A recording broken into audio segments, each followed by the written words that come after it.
একটি বৃষ্টি মুখর দিনে আমরা নুহাশপল্লীতে এসে হাজির হই। নুহাশপল্লীর গেটে ঢোকার যে রাস্তাটি ছিল বনে ঘেরা ছিল এবং এই পুরো নুহাশপল্লীটি একটি বনের মাঝখানে অবস্থিত।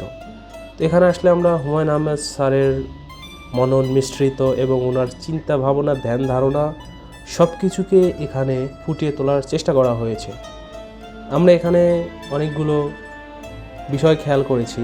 তার ভিতরে ছিল প্রকৃতির একদম সন্নিকটে এবং এখানে হুমায়ুন আহমেদ ওনার যে একটা নিজস্ব ভাবনার জগৎ আছে সেটিকে মূলত এখানে উনি ফুটিয়ে তুলেছেন। এবং এখানে আমরা এই যে বসার জায়গাগুলো দেখছেন খুবই অসাধারণ জায়গায় এবং একটু আগে বৃষ্টি হয়ে গিয়েছে যার কারণে সব কিছু ভেজা ভেজা। আর এই যে মূর্তিগুলো, তো এগুলো আসলে হুমায়ুন আহমেদের যে বিভিন্ন চরিত্র ছিল কাল্পনিক চরিত্র সেগুলোকে উনি আসলে আমি মনে করি এখানে বাস্তবে রূপ দেওয়ার একটা চেষ্টা করেছেন এবং সেগুলো উনি অনেকটাই পেরেছেন। এখানে আসলে যারা আসলে ওনার অনেকগুলো বই পড়েছেন তার এখানে আসলে তার যে লেখার স্টাইল ছিল, ওনার যে একটা চিন্তার জগৎ ছিল তার সাথে এই জায়গাটার মিল পাবেন। মানে উনি এখানে আপনার কাঁঠাল গাছ বলেন, আপনার তেঁতুল গাছ বলেন, আরও বিভিন্ন রকম গাছগাছালি, কামারাঙ্গা এবং এরকম অনেক কিছু। এই যে জায়গাটা বৃষ্টি বিলাস, ইনি এই ঘরটার নাম দিয়েছেন। এখান থেকে হয়তো বৃষ্টির যে শব্দ আছে সেটিকে উপভোগ করার জন্য এই ঘরটা এভাবে বানিয়েছেন। এবং যে গাছের উপর যে একটা বাড়ি, এটা আমরা বিভিন্ন নাটক এবং বিভিন্ন জায়গায় দেখেছিলাম। তো এই জায়গাটাও অসাধারণ। গাড়ির উপরে এটা আমাদের ছোটোবেলা একটা স্বপ্ন থাকে যে আমরা গাছের উপরে একটা বাড়ি বানাবো। উনি দেখেন এই জিনিসটাকে কিন্তু উনি সুন্দরভাবে ফুটিয়ে তুলেছেন এবং এখানে সেটিকে বাস্তবে রূপ দিয়েছেন। এবং এই দূরে সবুজ গালিচার মাঝখানে কাঁঠাল গাছ, সেগুলো অসাধারণ ছিল। আর মাটির চুলাগুলো আমরা সবাই জানি যে মাটির চুলার রান্নার স্বাদটা টেস্ট অন্যরকম। তো উনি সেই জন্য সম্ভবত মাটির চুলাটা ব্যবহার করতেন। আর ওনার এই বাড়িটা, এই যে এই ঘরটা বৃষ্টি বিলাস, এটা পুরোটাই আসলে গেস্ট হাউসের মতো। আর দূরে ওই টিনের ঘরটা, ওখানে রান্না হইতো, ভিতরে শুধু চুলা। তো উনি যখন অনেক লোকজন এখানে সমাগম করতেন উনি এখানে রান্না করাতেন এবং একটা মানে উনি অনেক আমোদপ্রদ মানুষ ছিলেন। সবাইকে নিয়ে, আত্মীয় স্বজন, পরিবার, বন্ধুবান্ধব সবাইকে নিয়ে মজা করতেন। এবং এই যে এই জায়গাটা দুইটা গাছের মাঝখানে যে শুয়ে থাকার দোল খাওয়ার যে বিষয়টা, এটাও উনি এখানে মানে সব কিছু আসলে ওনার চিন্তা ভাবনা থেকেই এগুলো করা। এখানে একটা ওষুধি উদ্যান, আমি দেখতে পেলাম এখানে কিছু কবিতর পালা হচ্ছে, কবিতরগুলো দেখেই উড়ে গেল। তো এই যে দেখেন বিভিন্ন রকমের গাছ, একটা বট গাছ দেখতে পাচ্ছি বড়। তো এরকম ওনার এখানে গাছের কোনো শেষ নাই, বিভিন্ন রকমের গাছ উনি এখানে লাগিয়েছেন।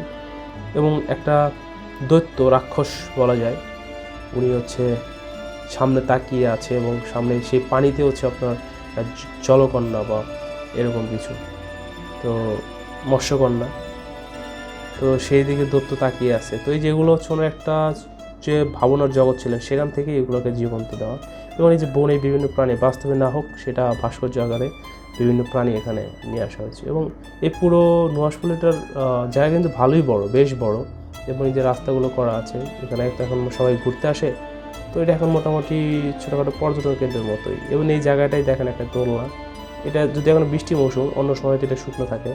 এবং এটা হচ্ছে কামারাঙ্গা বাগান, তো নিচে অনেক কামারাঙ্গা পড়েছিল। আর এই যে এটা হচ্ছে আপনার কাঠফুল গাছ, কাঠগোলাপ, তো এটা হচ্ছে বিশাল।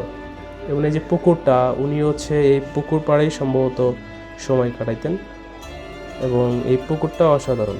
এই পুকুরটার পাড়ে বসে আমরা অনেক সময় কাটিয়েছি। তো এখান থেকে যে পুকুরের শান্তশিষ্ট জল এবং জলের উপরে গাছের ছায়া, এইসব নিয়ে আসলে কবিরা ভাবেন। এবং আমার বন্ধু কবিতা লিখতে বসে গিয়েছেন। তো এরপর আমরা এই পাশে যে দেওয়ালের ওই পাশে দেখেন শুধু বন, মাছের ধান ক্ষেত এবং একটা এই যে ওনার সীমানার ওই পাশে কেমনটা সেটা আমরা দেখলাম। তো সবশেষ যখন আমরা চলে আসি তখন আমরা ওনার সমাধিক্ষেত্র দেখতে যাই এবং এই সমাধিক্ষেত্রটা ওনার এরিয়ার ভিতরেই পাশেই। তো অন্তিম মানে এই জায়গাটা অসাধারণ, মানে ওনাদের সমাধিক্ষেত্রটা এটা একটা অসাধারণ জায়গায়, গাছগাছালিতে ভরপুর। এবং উনি এখান থেকে হয়তো বৃষ্টির সাউন্ড পান। এবং হুমায়ুন আহমেদকে আবার আমরা শ্রদ্ধা করে স্মরণ করছি। উনি আমাদেরকে অনেক সুন্দর সুন্দর লেখা এবং বিখ্যাত কিছু কাজ উপহার দিয়েছেন। সারা জীবন আমাদের মনে উনি গেঁথে থাকবেন। আর ওনাকে সব কিছুর জন্য আমরা ধন্যবাদ জানাই।